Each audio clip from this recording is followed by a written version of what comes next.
Well, we are live. It's been a while since we've done this, so hopefully we're not too rusty.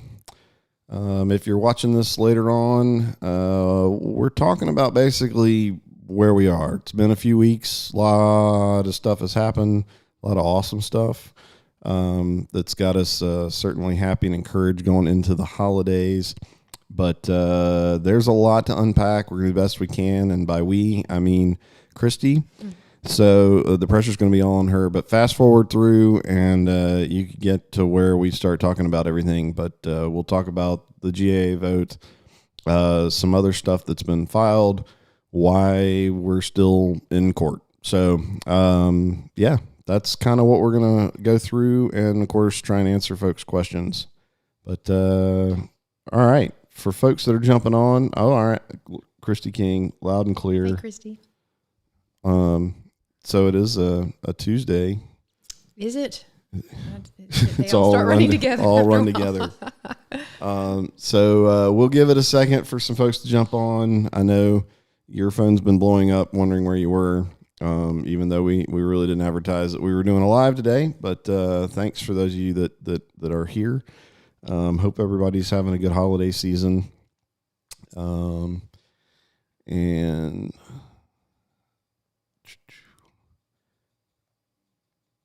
let's see, somebody said,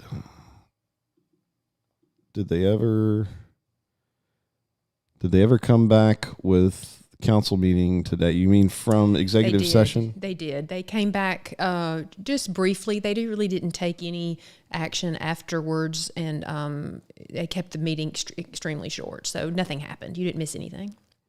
Yeah, that was, and what was that? The executive session? Yeah, they were. There was a settlement. There's a lot of cities and counties that are involved in the opioid cases, and so one of the defendants, called Endo, settled in the opioid case, and multiple counties and cities are approving those. So Gadsden's not the only one. That's there's a whole list of cities and counties. So it's just a routine case settlement in an opioid case. And I think Jason Wilson addressed some of that as this is usually the case. Jason does a pretty good job of trying to explain some things, so I guess the city is getting a little bit of money, and then there's more with that. Like and I think $110,000. It sounds like something definitely interesting to talk about. I know basically nothing about it, so I'm sure that means that someone else. There's probably 3 other people in the county that don't know about it.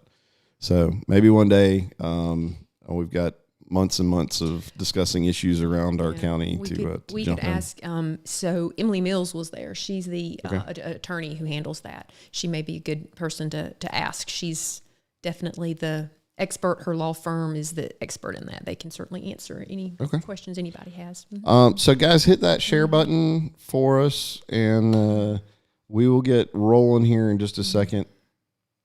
Like I said in the intro, coming in, getting started, we will go through from the GA meeting. I think honestly, kind of getting ready to sit down and talk, it was very complicated to figure out where to start and how to flow through. A lot's happened. Yeah. A lot's happened. We haven't been on in a while, so just a lot of facts to download to everybody to get everybody up to speed. So I think that, and to that, I think that's going to kind of be what we're going to stick with, and trying to stick with the facts of where we are, where we stand. There's still cases that are out there. What our understanding of what has happened. We're not going to get into a whole bunch of details. Obviously, there's all sorts of claims of things. We've got months and months and months to talk through a lot of that. Yeah, we just want to give everybody, this is our understanding of where we sit as we roll into the holidays.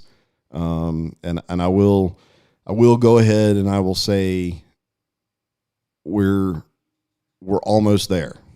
Is that fair to say? We're making some serious headway. Okay. Yes. So we're, and we'll get into the GA meeting, but, obviously that's kind of the elephant in the room. That vote certainly is a huge blow to this whole thing. And, That sets us up well, but it's not done, and we'll get into why all of that is the case as we move ahead. So, guys, if y'all do have questions, definitely drop them in the comments, and we'll do the best we can. I don't know. She's got a lot to go through, so we'll see how that rolls. Not see any other questions. So far, so good. All right. Well, since we haven't been on in a while, I took a few minutes and had a little fun. So let's officially get started. Here we go.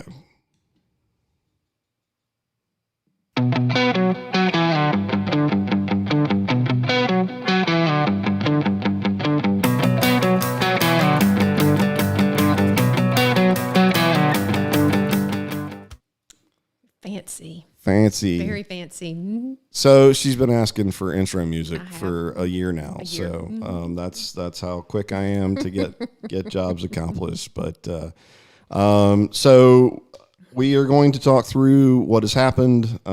She's got a bunch of notes on to go through. You guys, as we go through, ask questions. I'll keep an eye on that and see if we need to interrupt. But I'm going to try and be quiet and let you take her away. Oh, well, thank you. So let's go back. Let's go back to where we sort of left off. If you'll remember, on the November the 19th is when the GAA had met after we got the restraining order preventing them from executing any paperwork should they take a vote on that day. They did not vote on that day, stating that the court's order restraining them from executing any paperwork somehow prevented them from doing any voting, period. So I'd say that to say, they did vote, which we're glad that they did, but they had kind of reversed what their position was. They can't vote, then they can vote. I'm glad that they did, but so after that meeting, they removed the case. Remember, they removed the case to federal court to try to take it out of state court into federal court. That's when Rainbow City and Southside and the county got involved. And it was like, okay, if you've tried to move the case out of state court, we're coming in, and came out and announced that they were going to get involved and file some type of a case. And they've just been amazing and a huge resource as we're kind of pushing this thing towards where we are now. So we had that press conference, and then the Open Meetings Act case was filed. We filed that. So Rainbow City and Southside and the county have been working, keeping the lines of communication open to try to get this resolved as well. Then we come to the GAA meeting. That was on Friday. And so we had hopes that there would be, from all the pressure that we've been able to build, and again, Rainbow City and Southside and the county certainly added to all of that. And so as the pressure built, we came to the meeting, and in fact, there was a vote. And let's talk about that, because the vote is great. It was a great first step, and it's that headway that I'm talking about, something we should all go into the holiday feeling a breath of relief about, but it's not full, and it's not complete what we need. And I want to talk a little bit about why it's what it is, and it's a good thing, and what it's not, and why we just don't go, okay, we dismiss all of our cases, which is what the GAA asked us to do after that vote. So they voted in the meeting to reject both the Pilgrim's Pride proposal and the Etowah community proposal, and they attached those proposals as Exhibit A and B. So they specifically denied the June 2021 proposals that were before them at that point in time. And it was a resolution that the GAA did. Again, made some good headway, but by specifically just rejecting the pending proposals that were on the table, it didn't do that full, like, we oppose and reject rendering at the airport, period, Right. end of story. They said, we reject these specific proposals, and we do it in a resolution, which again is good, but a resolution is only good until they do another resolution to change that resolution. It's not like a contract, a judgment, those kind of things that can be binding forever. And so, those were the concerns that, while we appreciate the headway, we have raised to the airport authority. And I know that the Rainbow City and the south side of the county are doing their part as well. Right. It's sort of like, how we need to get this done, and we need to reach a point of conclusion.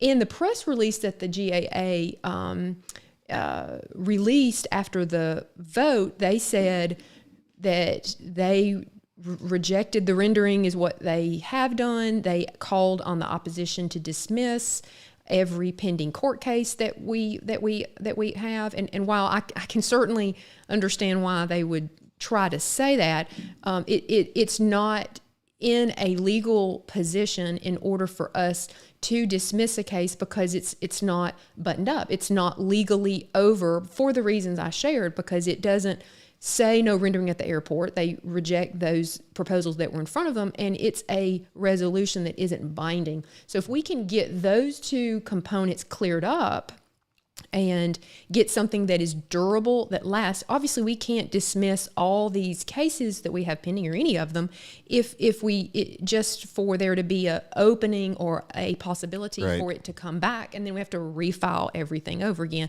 And I think everyone can understand that. You don't settle a case until it's over. And I'll sorry to interrupt you. Sure. Number one, just as I'm thinking about it and listening to what you're talking about, I know I've seen some discussions and questions about the declining the Etowah community. A few comments have been made online of, that seemed like a great idea.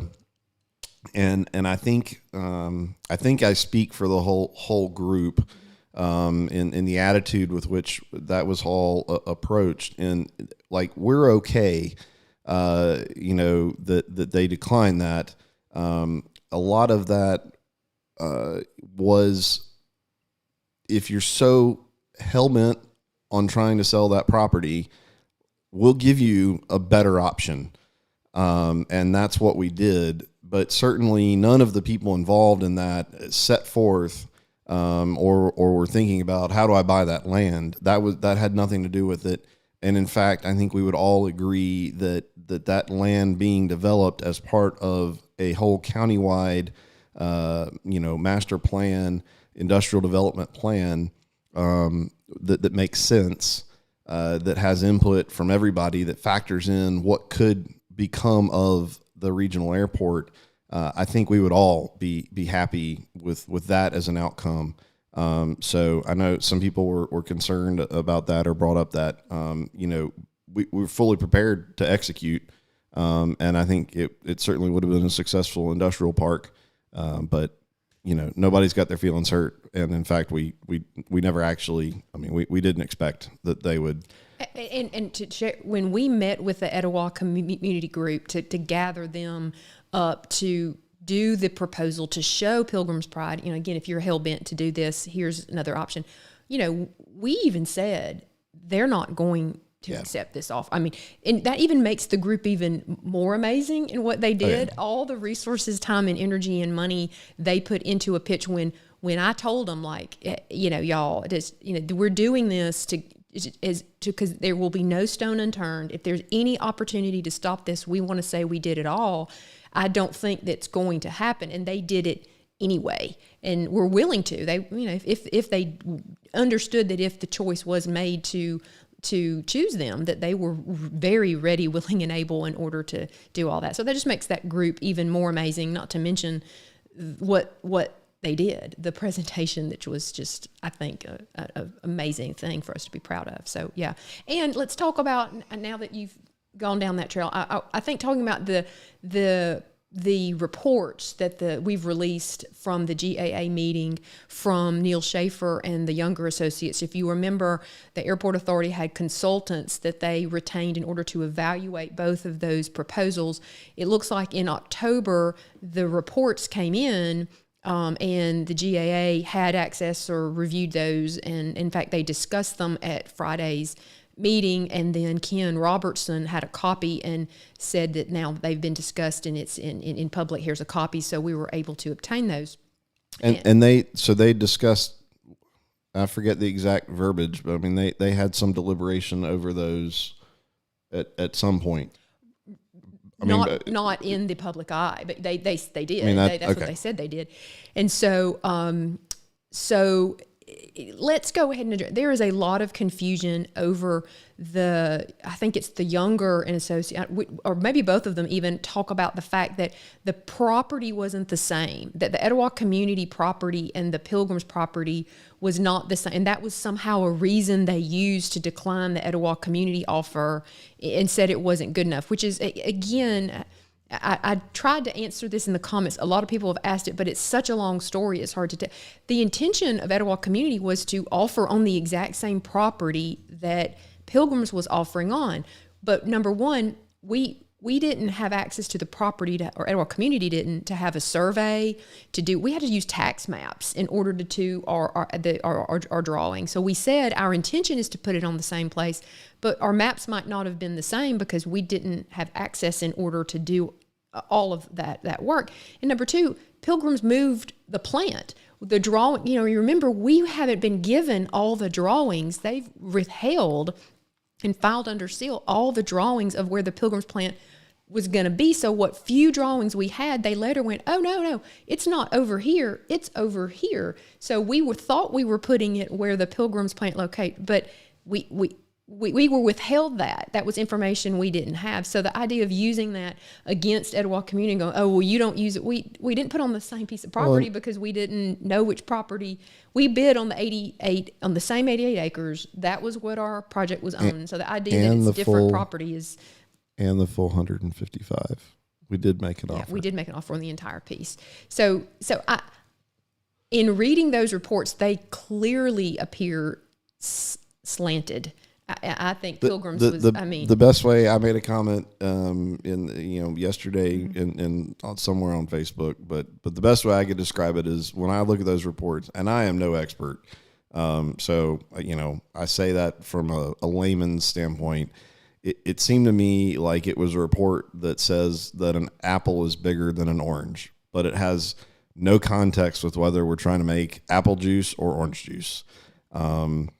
So I mean, maybe that makes sense in my brain, but that was, there's a bunch of numbers in there, particularly the Younger report.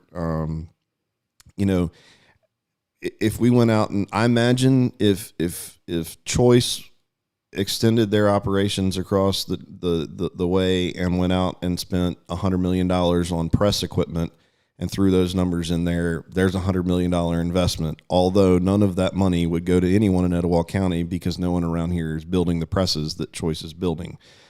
If that makes sense. So you can go spend a whole bunch of money on equipment to put in that. Anywho's, I don't want to go down that rabbit hole too far. It's just, there's so many things in there that you read and you're like, you're kidding me. This is the reason you've come up with. It's not on the same piece of land. Curious how much those reports cost. Yeah, I mean, yeah, and so it's almost, and so the idea that we weren't even granted access or knowledge of where the Pilgrims Pride plant was going to be on the land, and because we didn't put it on the exact spot, now you're like, oh, you're not putting on the same piece of. Well, we didn't even know where. Our point was, we're putting it where they're putting it. We want the 88 acres. It's the same thing. So it was almost like they were trying to find any possible reason in order to pick, or to prefer one over the other. You guys read them for yourselves. You may take another take from them, but I did want to answer that question because that keeps coming up a pretty good. And I'm going to bring this out if somebody will take a look. When they at the meeting Friday, they discussed after the vote, they discussed about land purchases for possible runway extension, which.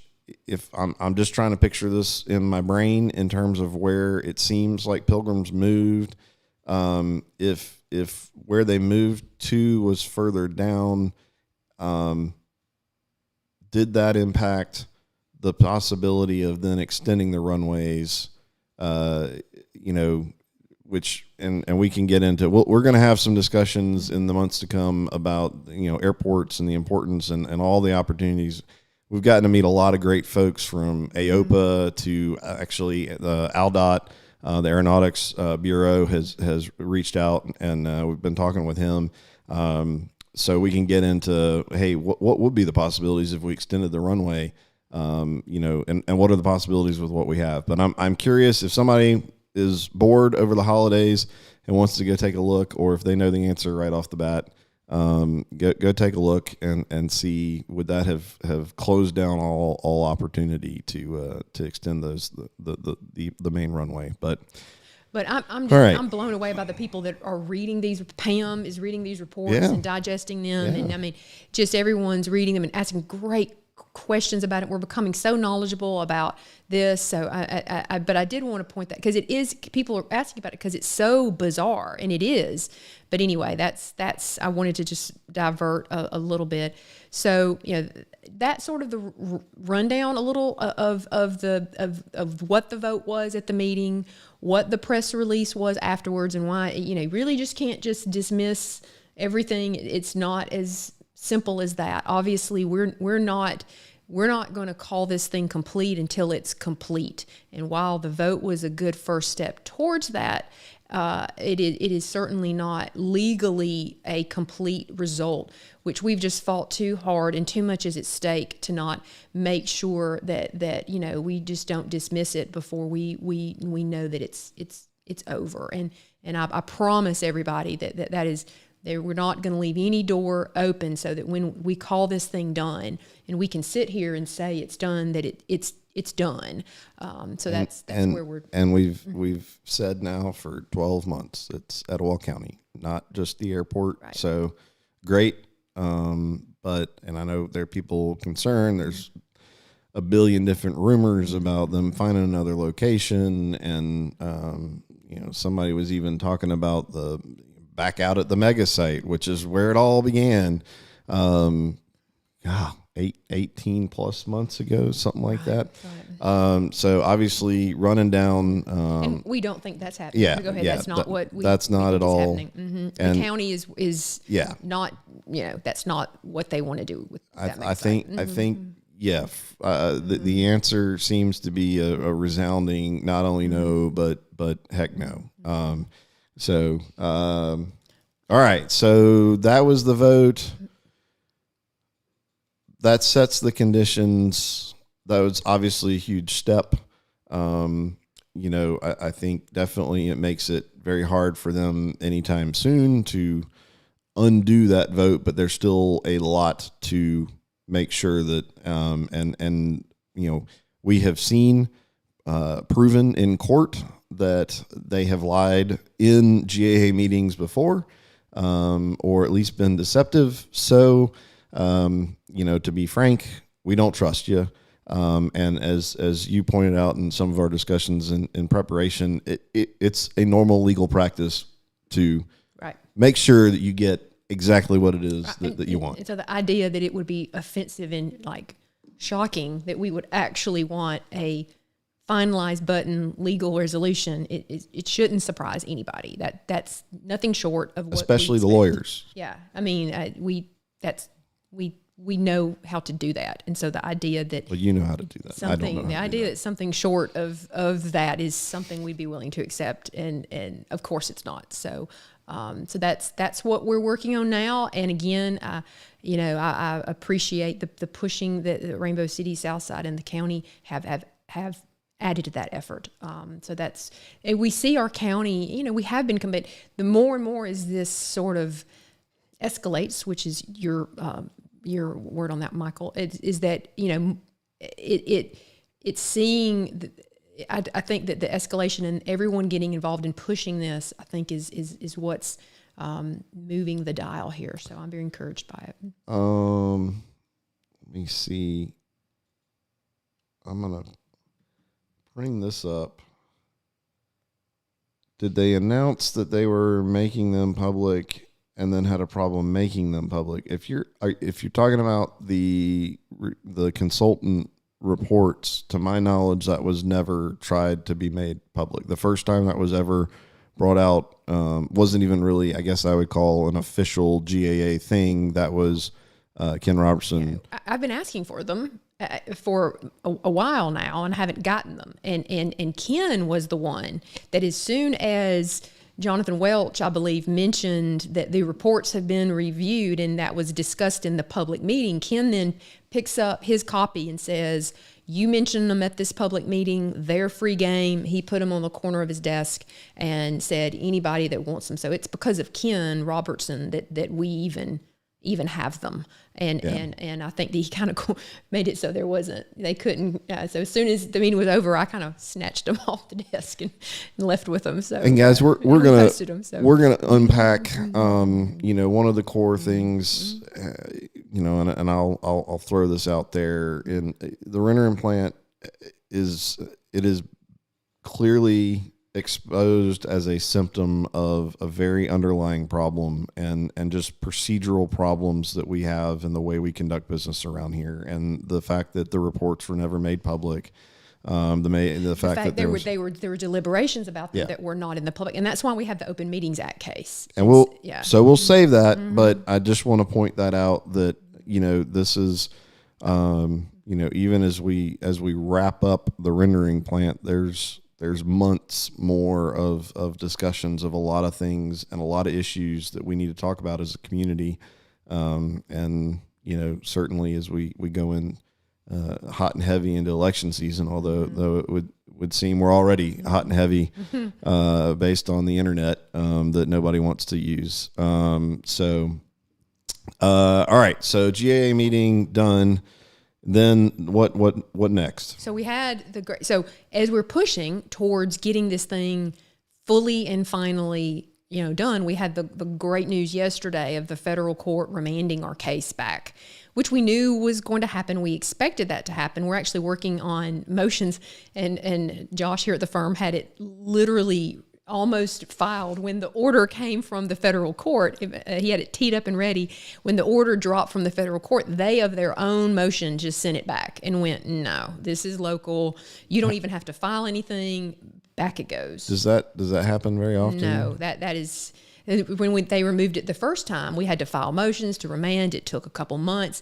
It was like less than 3 weeks, which may sound like a lot of time to you guys, but for a federal judge to send a case back in 3 weeks and type a 10, I don't know how many pages was his order, and say, no, you don't even have to file a motion. I don't even want to hear what you have to say. It goes back. So that was a big deal and a great showing that look, it was an inappropriate motion to file, and it was a tactical. I think the federal court likely saw that it was tactical, and the federal court's like, no, it goes back. And so great, we've got our state court case, and that can be, obviously, if you want to resolve and button up fully these issues and legally close this thing, then our case, is a vehicle to get, orders signed by the court that everybody perhaps can agree to,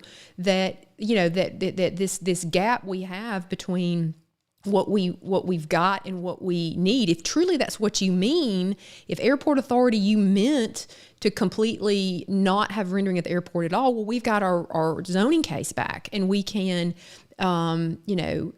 understand if that's what you're saying. The court can enter that order. You can request, we can resolve it. The court can enter those orders, and we can use that to get at legally binding result that we need. If they agree, if they don't agree, then that's what the court's for. But the hope is that now that this case is back, then that can be something that all of us can use in order to kind of create that vehicle to get. So the timing was really good for the federal court to remand that case back, and then to follow up. And today I just filed, I just posted before we went live the motion I filed, which is called a motion to show cause.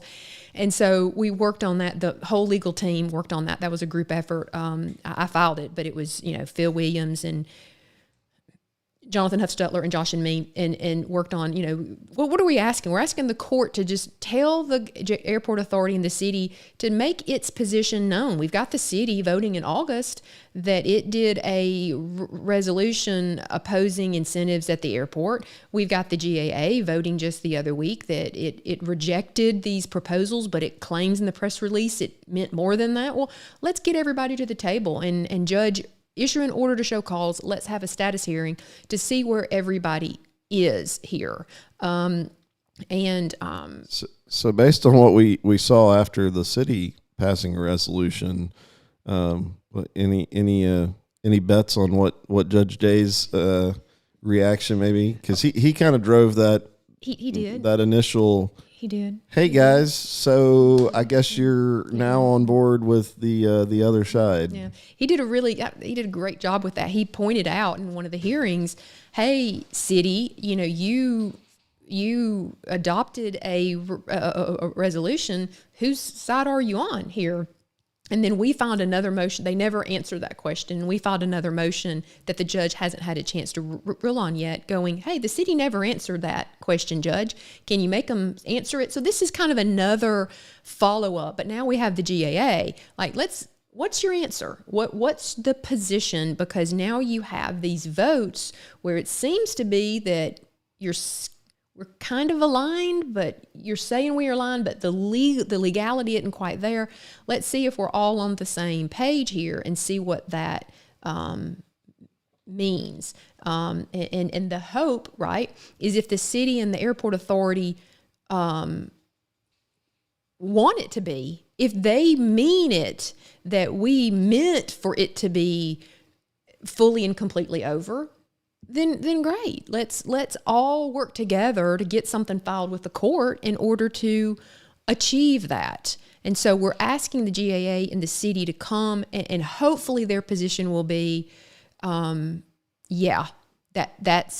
even though that's not what we gave you, and I don't know if they're saying, if they think that they can say we gave you something that we clearly know it's not, that it's not legally binding, but you're going to tell me that it is. I know it's not. So either you think I don't understand what a legally binding document is and what it's not, or you truly mean I meant it that way, but I just didn't do it that way. So, okay, let's get to the table, see where you are, and hopefully this is an opportunity for the GAA and the city to say, you know what? Yeah, that's what we meant to do. We're ready to end this now too. Let's all get on the same page and let's end this now. It's creating that opportunity. It's creating that doorway that let's all together walk through that. As a county, the people have spoken. The people have worked and worked and worked this year to fight this thing. Let's do their will. Let's listen to them, and let's complete what they want us to do. Let's all together end this thing. And it's trying to create an opportunity for the city and the airport authority that if that's what they want to do, that they do that, and we do it together, and we're able to tell the people of Etowah County it's over. We agree. And that so that brings one question. Have y'all heard much from Pilgrim Pride's attorneys? Not a peep. They weren't at the airport authority meeting. And I think the Cameron Brewitt guy issued some type of a statement that said, we're aware of the vote and we're looking at our options. And so that's the only thing that we've heard. I think Jonathan McCormick pointed out, he caught the other day, because I know he's been following Growing Gadsden like a hawk, with all the good info that they've been putting out over there. But I think they haven't posted anything since November 30th. So I don't know if Pilgrims ran out of money in paying their marketing company, or they've stopped trying. But I don't know. I take that as a good sign, maybe, or maybe they're out shooting some more propaganda video to try and keep telling us how awesome their company is and how badly our community needs them. We don't know, but it sure would be great if we've got the opposition, we've got Rainbow City, we got Southside, we got the county, everybody working, right? If the city of Gadsden Airport Authority came over and said, you know what, let's that's what we want to do too. Let's all do what we should have done a year ago and tell pilgrims we're all united, we're all together. Locate somewhere else, and then we can get that not in just sort of some quiet back room, in a public legal document in a case that everyone can look at. You deserve that. You have fought all year. You deserve to understand why we are where we are, when it ends, how it ends, and then to feel comfortable that you understand that it's fully over and why it's fully over. You deserve that. And we want you to have it. You know, your leaders want you to have it. Let's get there. And so I think that's where my hope and prayer. But if they don't, then we'll look at those legal options too. All right. So we've remanded. What else is left in the legal world? I think that's it. We've remanded. We've shown cause in our filing today, and we're.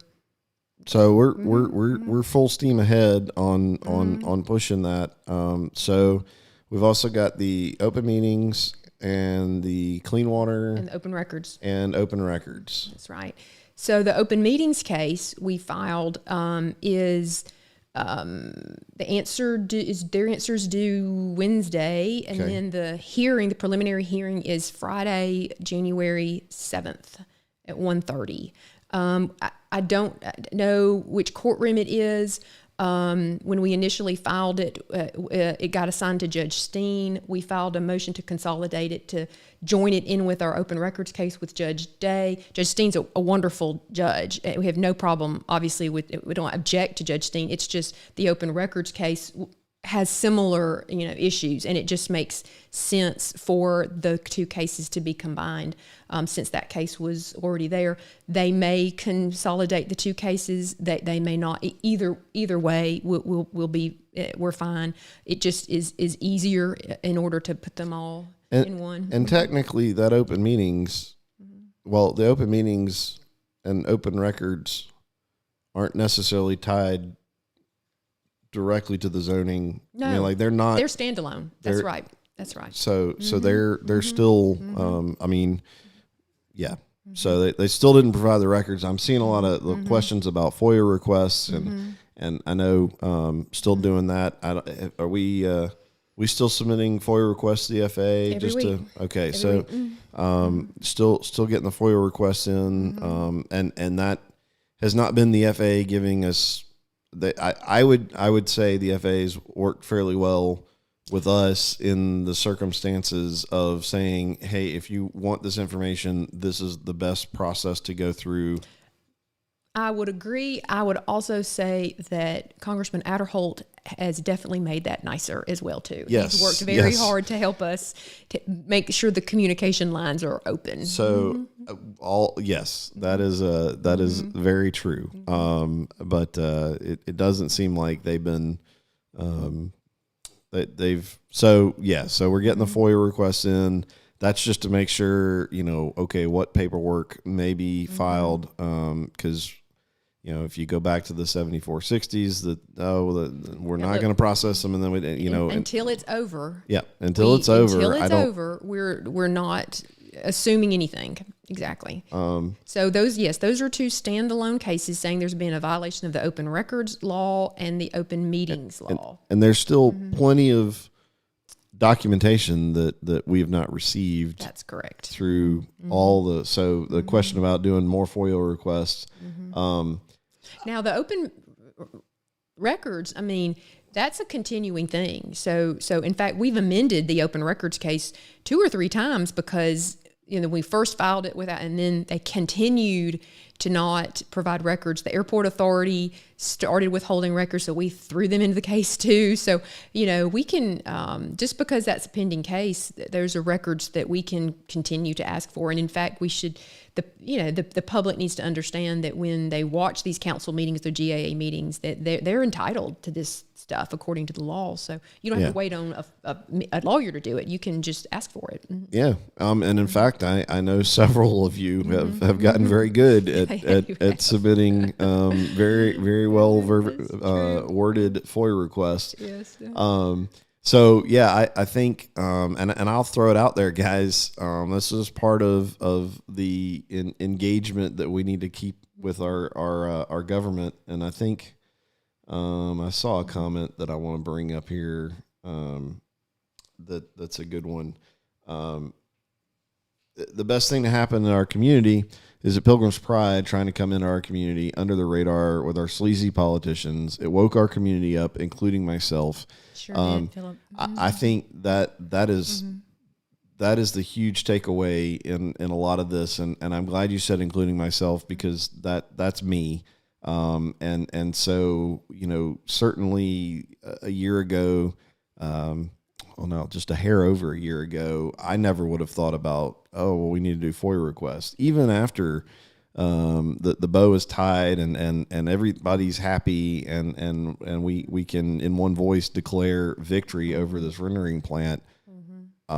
There's still tons of documentation and there's still tons of stuff that we as citizens can request and have the absolute right to do it, and no one should be offended. And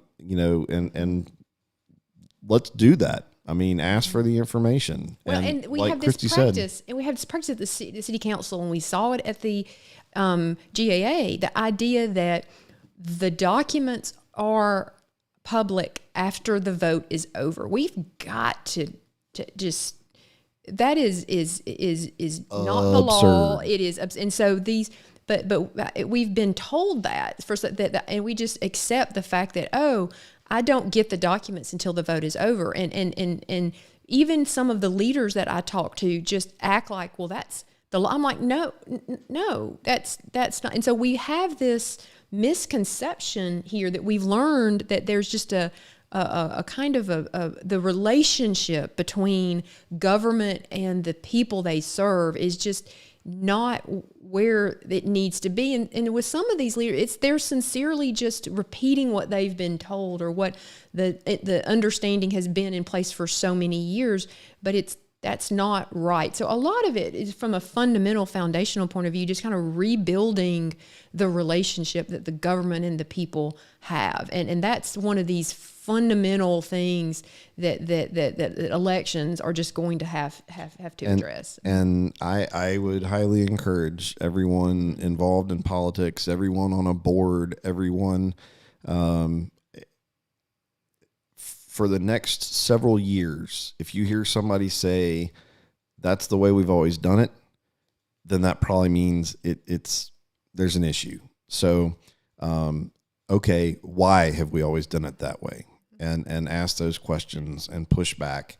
And no one should have any problem with that.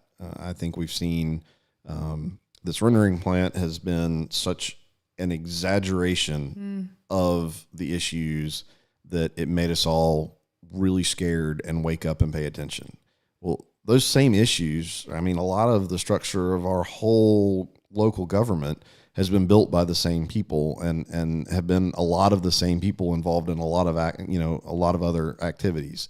So to assume that they've done something different, and again, to Christie's point, there's plenty of folks around here that they're just doing what they're told. They come in, they're elected.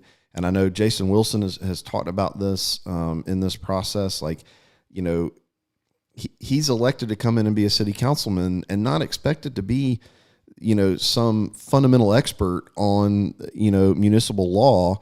There's supposed to be a lawyer that is there to help him and advise him in that process. And there's tons of that kind of stuff going around, and you've got boards. We've just got to ask, well, why is this board even the right is it the right thing? We've learned now, everybody I've talked to about the IDA who's known about, I had no idea that the IDA was structured that way. This concept that it's a private business that doesn't really have to answer to anybody, that has it's a self-licking ice cream cone. Those are the kind of things that we've got to continue looking around. Nobody should get offended. Everybody should go, well, we've learned some lessons here, so now we're doing our due diligence. And you can get mad at us for talking about it on the internet, or asking questions, but you're well, hopefully not going to get very there's far. Been a change because I think hopefully with Advanced Etowah and with this issue that we're dealing with, I think hopefully we're changing the idea that hopefully you have an expectation now that there will be communication, and that there will be that's what maybe you've seen what the relationship should not be, and have some expectation that there's going to be a change in that, because when people and that's hard work. It's hard work for the leaders. It's hard work for the people, and so it takes work. So I'm excited to see where we're going to come out from all of this. Once we can fully button everything up, then move on to some of these just foundational issues that if you don't fix the crack in the foundation, you can't build the house. And so much of politics and elections in past years have focused on what picture hang on the wall. Well, there's a crack in the basement, and we've got to. Those are the questions that we need to be asking, and that people running for office need to understand that we don't care what picture hang on the wall. The crack in the basement, and there's about to be a flood, and you got to fix that first. Yeah, the foundational issues. It's great to build new parks. It's great to build, soccer complexes. Those are all great things. It's even great to finish out 759. But if we can't pass a budget, right? Yeah. Then if we can't, if the people don't, you don't communicate with your people and withhold record. Those are just Yeah. It's not, and you may see some things be accomplished. We could do so much more if we just focus on those things. I think everybody gets that. I think we're preaching to the choir to this group. Yes, and we'll So we're going to dive through those issues. We're going to talk about those. I'm trying to figure out a format and a way to do that, and we'll have weekly Etowah issues discussions as we go through next year, and get all sorts of different types of folks is what I'd like. And of course, including candidates, but honestly, I don't want to have a bunch of discussions with a bunch of candidates that, we need to hear the people talk about the things that they know about, whether they're business owners or they're involved in, things like tourism board and all the stuff that we've been doing. I think we need to keep having those discussions, the real estate market around here, the education system. I'd love to talk and understand more about the problems that we have with our first responders. It sounds like there's a retention issue. Why is that? Those are all the kind of stuff that I think we need to be having those conversations as we move forward. And can we circle back up on one other pending? We missed the Clean Water Act. Yes, the Clean Water, which I was saving. I saw somebody asked a comment about the ADEM permits and what's the status of that, and that brings up ADEM and the Clean Water and all that good stuff. So the Water Board suspended the rendering plant permit for the water, and it remains in that suspended state. The air permit, we have the air permit appeal. It's going to hearing in January. So, if we resolve this issue, then the air permit would go away. But that's part of buttoning up. We're not dropping that until it's over. And so until it's over, we're doing an appeal. We've got the Clean Water Act case, that's a standalone case as well, too. That's under the Federal Clean Water Act law. And you're going to be hearing more about that. That's one of those things that whether or not, that's a foundational, fundamental problem that our water system with these sanitary sewer overflows is having.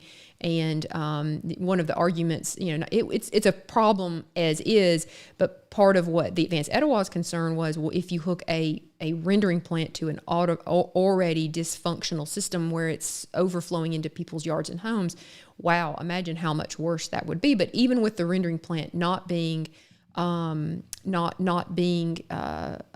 issue, if we do get that's still a fundamental problem. And the Clean Water Act in Coosa River Keepers is spearheading that.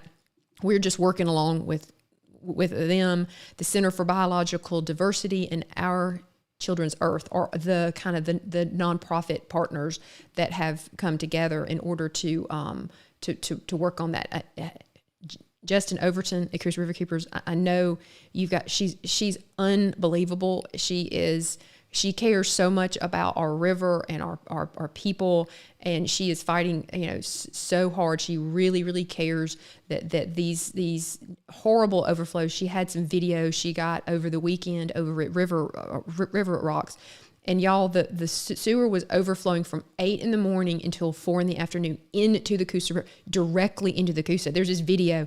It went, just gushing sewer, and that flows all the way down our county through Gadsden, Rainbow City, Southside, and it's just it's again a foundation. We can't pollute our river, and so that's a really important case that we should all keep our eye on. And I know that all the surrounding cities and the county have their eye on that too, because it affects us all. Our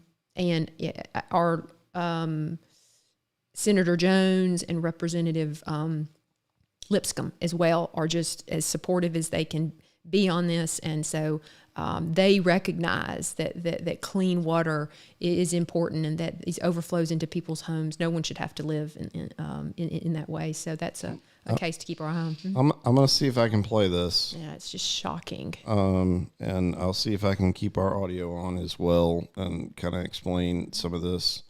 Yeah.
Reported that to ADEM. So can you imagine that is that bad of an SSO all day into our river, didn't report, and they may subsequently report it, but as of yesterday, they had not reported it to ADEM. So imagine where else could be overflowing, and we don't even, and reporting is not being, made. That's why this Clean Water Act case was filed, guys. I mean, we just can't do this anymore. Yeah, that's nasty. Yeah. So I talked with Justin this morning, and I know she's got some requests of us for ADEM, and we're gonna discuss more about that on what we can all do with the clean water. And I can say this too: legal team we have me, and we have a Birmingham attorney, and we have a New York attorney, and a Washington State attorney, because these environmental lawyers, this is a very niche area of the law, and this is what they do. So I think you saw, like, the City of Gadsden did a press release, like the New York lawyer. Well, yeah, he's an environmental lawyer. That's where, I mean, and so they're just blown away by this group. They love you guys. I'm telling you, I've got the New York guy saying y'all all the time. He loves us here because we care, and he's so excited about how passionate that we are, and how our leaders are so engaged here. So yeah, I think it's a great team of people who, regardless of where they live in the United States, they really want to help us. So Buster, I would definitely say, eating the fish in the Coosa, and there's a good video that the River Keepers did with Southern Exposure. Yeah, that was it, Southern Exposure. And they actually won an award with a video about the fishermen's rights to know the conditions of the water, and that's a whole multiple episodes, but they did a good explanation. So eating the fish out of the river, certainly something you might want to consider based on seeing some of that stuff. But I think it's still perfectly safe to go fish. But that's why the Coosa River Keepers does their swim guide, and they do regular water testing and all that kind of good stuff. So there's our pitch for the Coosa River Keepers and the incredible work that they're doing. Just incredible. I just love that it is a great example of friends that have been made that through this rendering plant process, and the conditions are set to do some really awesome things as a community moving forward. No doubt. All right, I'm gonna jump through. Let's see, Dennis Twig. Hey, Dennis. $24 million needs to be spent on the sewer system instead of office space. Well, now technically, I don't know that they're spending the $24 million. Anything out of that $24 million on the office renovation, but it's all just moving from the left-hand pocket to the right-hand pocket. Yeah. They're using the TIF money for the IDA office, but it's all. The point is, yes, and certainly defining the what is the infrastructure that they are going to do. It'd be great if we had some more detail on all of that. From what it sounds like, the city engineers basically said, If you gave me a bottomless pit of money, I could spend it all on the repairs and infrastructure issues. Well, and the problem is that shows, and again, I appreciate what he's doing. He's doing the best he can with what he has. Yeah. But it's a lack of prioritization for years by the city. This didn't just happen overnight. I'm sure this engineer would have been making those repairs for years if there was a prioritization at the leadership level in order to not let sewer run into people's yards and homes in the river. And it's time to reprioritize. And I think that those are one of those fundamental, concerns about what our priorities are. Absolutely. Yeah, it's a great point. Yeah. Dennis. Oh, I mean, there's so many rabbit holes in all this, and That's it's been we've got so many engaged people that care and are educated on all of this. It's wonderful. I'm going to see. Okay. Here's one as we talk about some of that and changes that can be made. Can the IDA board vote to fire David Hooks? Yes. That's on now. How did you find that out? We deposed David Hooks, and he said that the board hires him and fires him, and that's who he works for. So David Hooks said that when we deposed him under oath.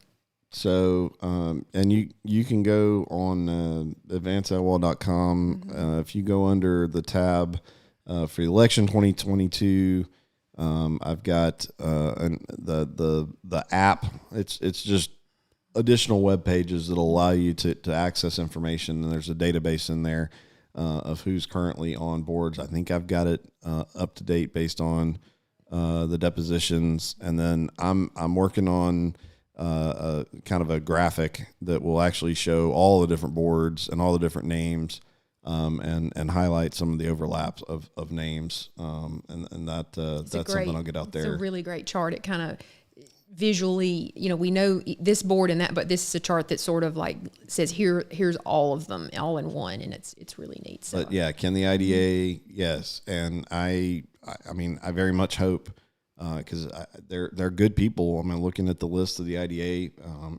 including some of the standing seats, that they're there just because they're involved, with like Gadsden State, or they're part of the education system, and they have all things that make good sense on why you would be on something like that.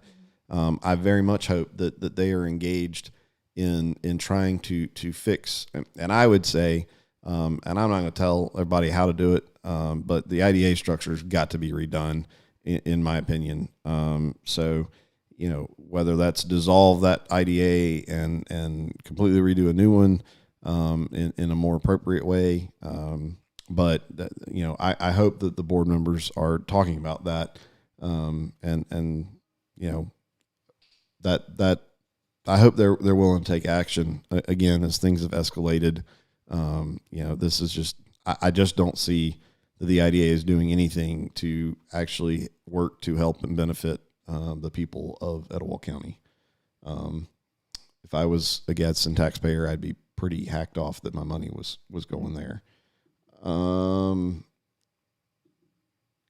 Here's another one. And this kind of falls in the same line as I make a comment about spending Gadsden taxpayer dollars. Ms. Knowles said we need to mind our own business and stay out of Gadsden. That has been, we're too small for that. Yeah, that has been a storyline.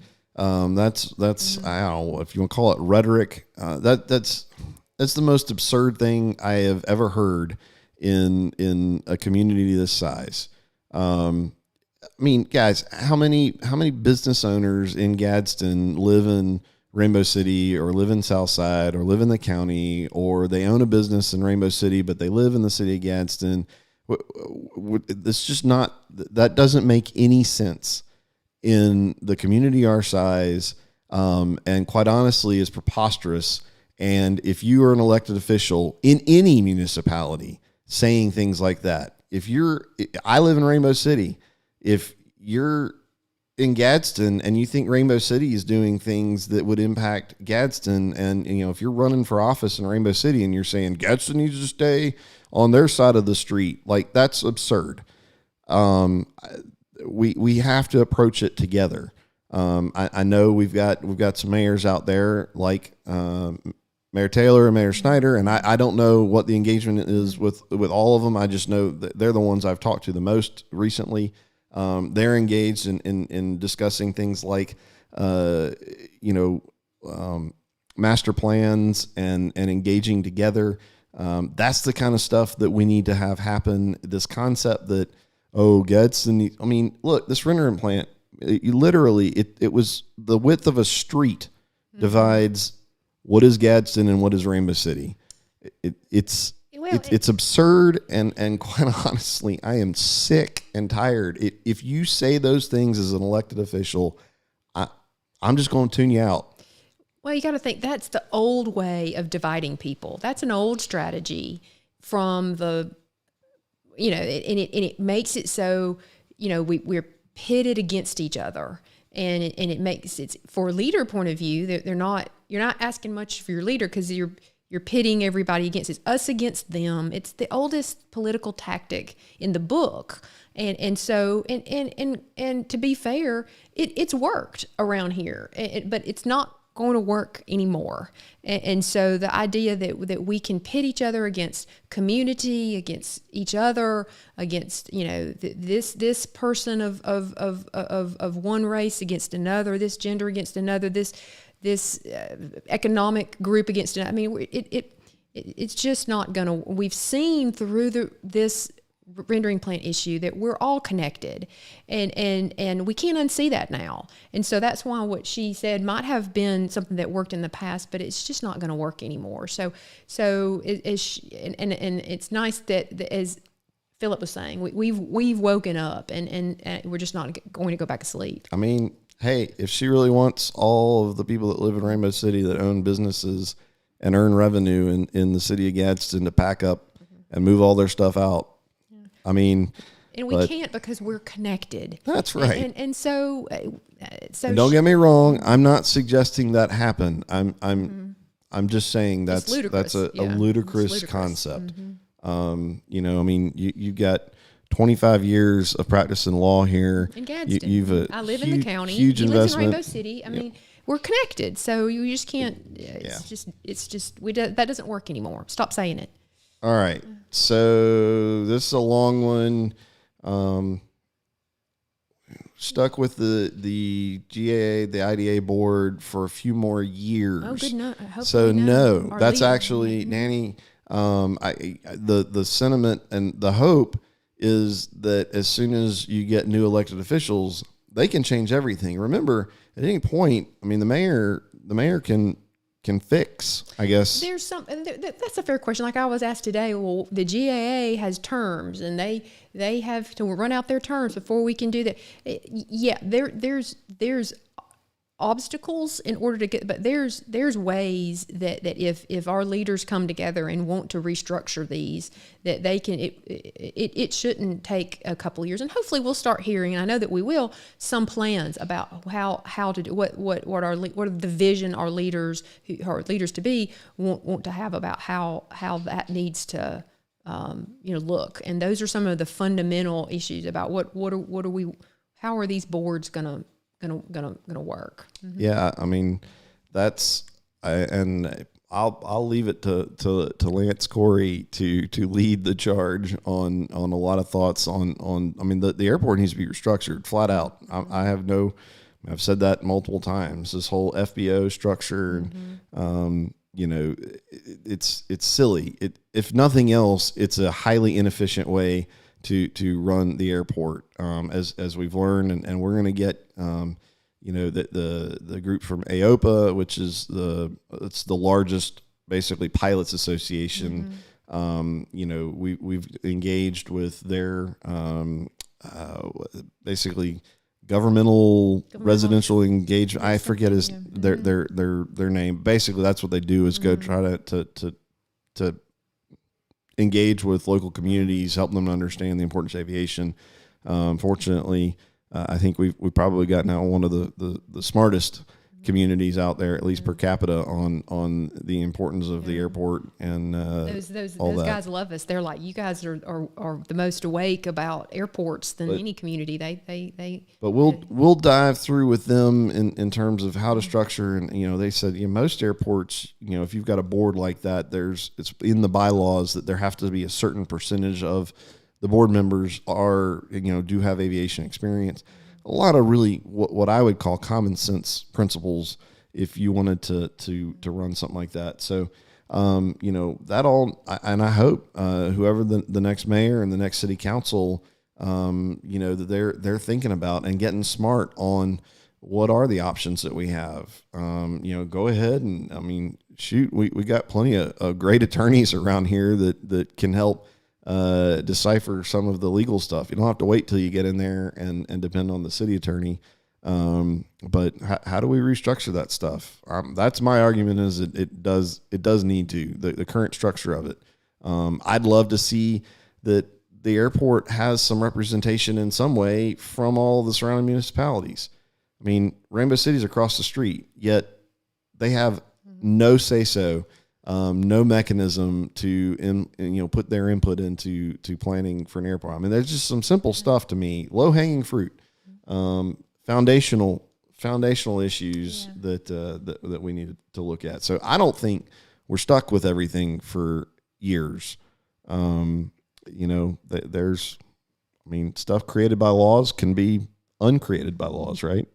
Well, and we've got the political will. If we've got the will of the people, then there's so much you can do. So it's just a matter of working through what solutions are, who you need at the table in order to achieve them, and whether we have the will in order to do it. And I believe that that we will have that. So I'm excited to see what some of these new leaders have for where we can move ahead on that. All right. Did we cover everybody? I think we've covered the questions. Is anyone running against tolls? I don't know. The group may I be don't able know. to answer that question. I don't know whether they're Go look. I've got some, and I'd love for some fact checkers to jump on that app on advancedetowah.com and go in there. I've got who's running. I haven't updated in probably 2 weeks, so there may be some others, and I know there's some other folks that'll come out. So we'll try to get all that updated as best we can. I can't remember who's in there running against tolls, but I do hope so. Maybe Fred Zachary can get us some information on who. He's in the know. Which I didn't realize you could listen to his radio show on the internet. So you can. Andre Huff sent us that. Yeah, that link. I got to get that link out there and get shared, because I know that that AM channel. Sometimes if you're over in Rainbow City, all those folks in Rainbow City that are trying to control Gadsden, you want to be able to listen. Man, I listen to Fred go on and on about issues around here for days. Good. He's so good, y'all. If you get a chance, he is just spot on. He is very, very intelligent and calls them like he sees them. Worthy informed us they have until like June to announce. I mean, it's definitely a while. So qualifying opens in June, and I think it closes in July. I think some of our candidates can maybe answer that question in the comments. But yeah, qualifying starts for state races in January, I believe. And so we'll know, we already are seeing people announce for state races, and that will end in January, but there won't be qualifying for the city elections until closer to the election in August. It'll start in June. So thank you, Jeremy, for bringing this up. Yeah. Capel, 7:30 tomorrow morning. We'll have Mayor Taylor on there. I know the mayor, with Mayor Snyder and the whole of the county commission, have been hard at work the past few weeks. They've been hard at work for a long time, but they've carried a lot of water, particularly the last few weeks, and have made some great strides to get the ball over the line, whatever sports analogy you want to try to use. But I'm looking forward to hearing Mayor Taylor kind of talk about what's been going on. I know, as we've talked about a lot of the legal stuff, there's some stuff that can be talked about ahead of time, some stuff that can be talked about after the fact, and some stuff that really is never appropriate. But certainly looking forward to hearing what he's got to say, and what his thoughts are with where we stand. I know I've seen him make some comments about, we struck a huge blow, but still got some paperwork to do. He gets it. He gets it, y'all. He gets that we've made some good headway, but we need this done, and it's not quite done. He understands that. He's doing a great job. So, tune in to Capel tomorrow, and I'm sure we'll get that shared up. I don't know if he's doing that live or if they're doing that as a recording. They sometimes they do one, sometimes the other, but always good, always great conversations. I know they've had Mac Butler on there recently. And I don't know, does they have any other political? I think they had Leonard Kaiser on there recently. I don't have the bandwidth to listen to all the sports stuff, but I know they're big into the Etowah. So I wish I had the bandwidth to get more into listening to all the sports talk, because I imagine, they're just fun to listen to them, and so it's and they've great. We have so much conversation going around. We've got Andre Huff's show, we've got Capel, Advanced Etowah, Fred's radio show. And there's others. I'm sure I'm not naming. We've got a lot of good conversation going. Okay, question in here about Pilgrims insist on building the rendering plant in Gadsden and use their third option site, Alabama City, the steel plant property. So we are diligently following any potential lead that there could be a location else in any other place. We're following it. Right now, it does not appear that the steel plant is a option for multiple reasons that we have heard. Does that mean that we're just writing it off our list and not keeping our eye on it? No, we're watching all of these, but from the latest information we have, it does not appear. And I say that because I know people are upset. They're worried. And so I try to share the information that we do have. If it looks like it could be a potential site, then we'll let you know if we hear anything like that. But right now, from the information that we're, and again, we've got people working, and I think I posted on one of the people in a comment, when this is over, I want to do a list of the unsung heroes who call me, who share information, who are constantly working in order to keep their eyes and ears to the ground when they hear about stuff like this. So we've got a lot of people who are helping in any way that we can. But the information we're getting right now, that does not appear to be what their site. All right, so it looks like Capal's a little more organized than we are. 7:30s are live, and then after 9 are taped. Okay. So I guess they will be live with the mayor. Mayor Taylor live. Y'all can't miss this. This is going to be fun. I love it.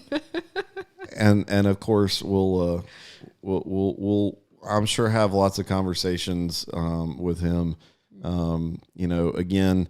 Not that we want Mayor Taylor to tell Gadsden how to do its business, and I think he's made it very clear that I want Mayor Taylor to tell Gadsden how to do its business. But he's willing to work, and he's willing to work with, and I think I think he said he came in humility when all this started, and addressed, and I believe him when he says, I mean, that was uncomfortable. To be a mayor, I mean, we talk about we all got to work together, but it is a big deal for another municipality to show up at a city council meeting, and fast forward that it's a really big deal to have 3 municipalities threatening and willing to file suit. And it's crazy. Somebody made a comment in earlier I saw about, an Aaron Brockovich type of it. If you only knew all the stuff in the background, but I mean, this is insane. And this is some real craziness that has occurred. And just glad that we've had the right group of citizens that have been willing to put the work and the effort in, and I'm not talking about us. I mean, there's tons of people that have done tons and tons and tons of work, like you said, the laundry list. I mean, I don't know, it probably be about 9,000 people long at this point, but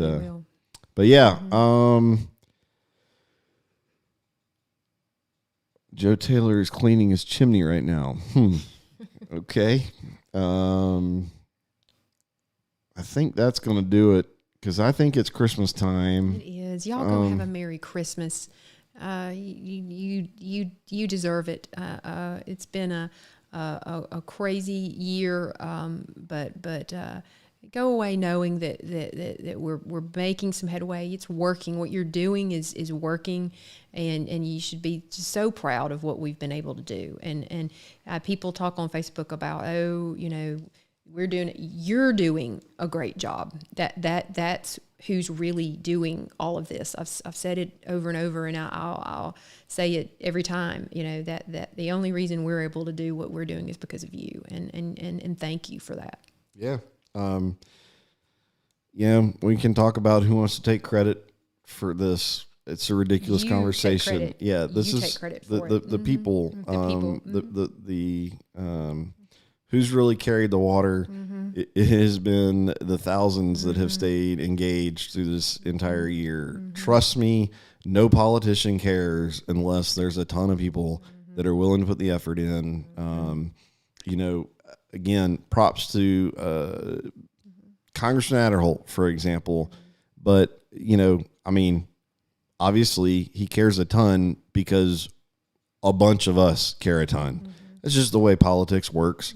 The best part was that he listened and engaged and has remained engaged and realizes how important it is to our community. So they call his office calls, wants updates. I'm telling you, they are very engaged. They're engaged because of you, because when we asked you to reach out to him and ask him to be engaged, you did that. And it made him aware of, this is important to my constituents. And he came, and so that's just an example. There's others that have done that too. That's just one example. And it's not about Congressman Adderholt. It's about you. And so that's the example I give. We've got, Andrew Jones and Craig Lipscomb. Right. The list goes on of our elected officials that have jumped in there. Even Katie Britt, running for state senate. She stayed in touch. I guess I would say fortunately, because trying to deal with state senators, Senator Shelby's office and dealing with all that kind of stuff it's just a can of worms that. But she stayed engaged. She's gotten those offices engaged. She'll send me texts and okay, how's it going? And so she's engaged in our issue. But fortunately, it seems like the people have moved things far enough along that hopefully she can take the time and focus on her Senate race. National level issues that Alabama plays a role in. There's been a lot of that kind of stuff going on. But the biggest thing, folks getting out and putting signs out, going door to door, talking about it at work, answering people's questions, showing up. Which, speaking of showing up, one of the things I'm thinking about, and I'm still trying to figure out the exact details on this, but I'll throw it out there and see if anybody's interested. Doing a Etowah Tuesday night bites and taking Tuesday nights, the first and the third Tuesday night of each month up through the elections, and basically working with some restaurants that are willing to have us to just designate some different restaurants to join up, grab a bite to eat, fellowship, talk politics if you want to talk politics, talk about football if you want to talk about football, but just a chance. The crew from Advanced Etowah will be at some of that. We may not be, but I'm sure somebody that has some information will always be showing up. But I'm curious if that's something you guys would be interested in doing. I enjoyed Little Bridge, kind of a drop in. A few folks stopped in, said, "Hey." Got some updates, grabbed some food, got on to the next thing they got going on in life. But that was something that I was thinking about now that, and obviously we'll see how COVID impacts, all that kind of stuff. But, that's an easy, we're not asking restaurants to cater or cut deals or anything like that. Just say, hey, let's all get together at this place. And definitely want to spread that around the county. So if you know a good place to go in Altoona, I'm willing to drive up there and go. But we need to remember all the folks around the county. So, and if you're a restaurant owner and you're interested, then hit me up, and we'll try to figure out how to make that happen. So, all sorts of other Tuesday night tell-all. We that'd be a long night. Yeah. All right. Well, you got anything else, no, just guys? Merry Christmas and just have a wonderful holiday. We will get you information, some posts, of course. Keep an eye out for Christie's posts. Everybody, as things transpire over the next couple of weeks, hopefully it will be somewhat quiet. I don't know. We'll see. But With rendering, you never know. it's definitely, I think, a better sigh of relief going into this Christmas than last. And the people, the community can feel encouraged that that their efforts are paying off. But there's still a lot of loose ends, and then of course there's a ton of work to do over the next year, and in the years to come. So that's all I've got. Merry Christmas, guys. Go hit up the falls and enjoy the lights, river rocks, all the other fun stuff. And I'll echo everybody from the city council meeting this morning. Don't drink and drive. Be safe out there. Yeah, say hey if you see us around. Let us know some good stuff that's going on. I'm not going to get into all the details, but at least watch the tail end. Jason and some of the other council members talked about some of the food giveaways and Christmas dinners and stuff like that are going on. And so if you want to volunteer with all that kind of stuff, I'd encourage you to go over to the city of Gadsden and watch the tail end of that, or I'm sure you can hit up Jason Wilson or he'll post it somewhere. And jump in and do some volunteering. But thank y'all so much. We're going to get out of here. So